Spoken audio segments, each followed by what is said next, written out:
So I went to the public lecture with Professor Sean Carroll, where he discussed the origins of the universe and the era of time. So he first started off his lectures talking about how time is measured with clocks, and then he went into how Galileo discovered the simple harmonic oscillator, which was while he was in church, and he used his pulse. He tested it with his pulse as like a little stopwatch. The professor also discussed how time is like space because it's a label, except that time has direction and space does not, which plays into the era of time, which is the past, present, and futures. There are different aspects of these eras, which is aging, memory, free will, and cause and effect.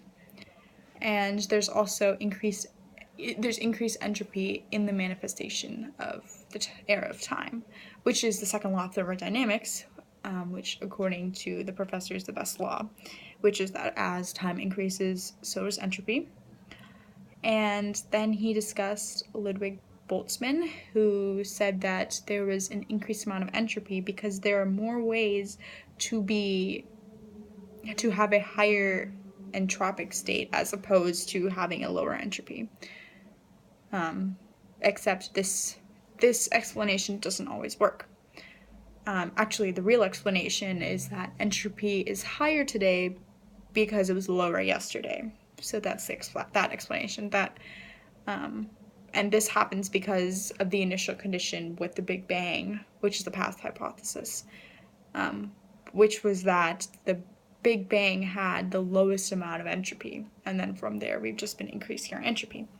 However, and this is a problem that has yet to be solved to this day, which is that nobody knows why the Big Bang had such a low amount of entropy, which is an important problem that needs to be solved still. And we also don't know what happened before the Big Bang, but we do know what will happen, which is that in 10 to the 15th billion years, the universe will have black holes and rocks, and that'll be all. And then after that, the rocks will get sucked into the black holes. And then after that, even the black holes will disappear. They kind of fizzle into themselves, I guess, is the best explanation. Kind of just like suck into themselves. So this is Boltzmann's multiverse and anthropoid principles. Boltzmann also said that there are fluctuations in entropy since the universe is in equilibrium. This is the Boltzmann brains theory. But Arthur Eddington said that was wrong. He was able to prove that because he ran some numbers, and he saw that there were some fluctuations. They're very small. And he was able to say that fluctuations of this kind are very rare, and large fluctuations are even rarer. So there are also some theories of universe creation, one of them being the Big Bang. The other one is the baby universe theory, which was said by Hawking. He said that the universe may have been born from a black hole. So there's that. And at the end of the professor's lecture, he said that now we understand why entropy increases. And we also explain it. He also said that this explains how we know about memory. So that explains all memories. Some things that I found interesting during the lecture was that how no one knows why the Big Bang had a low entropy. Because I think that's an incredibly important point, and nobody's been able to figure that out.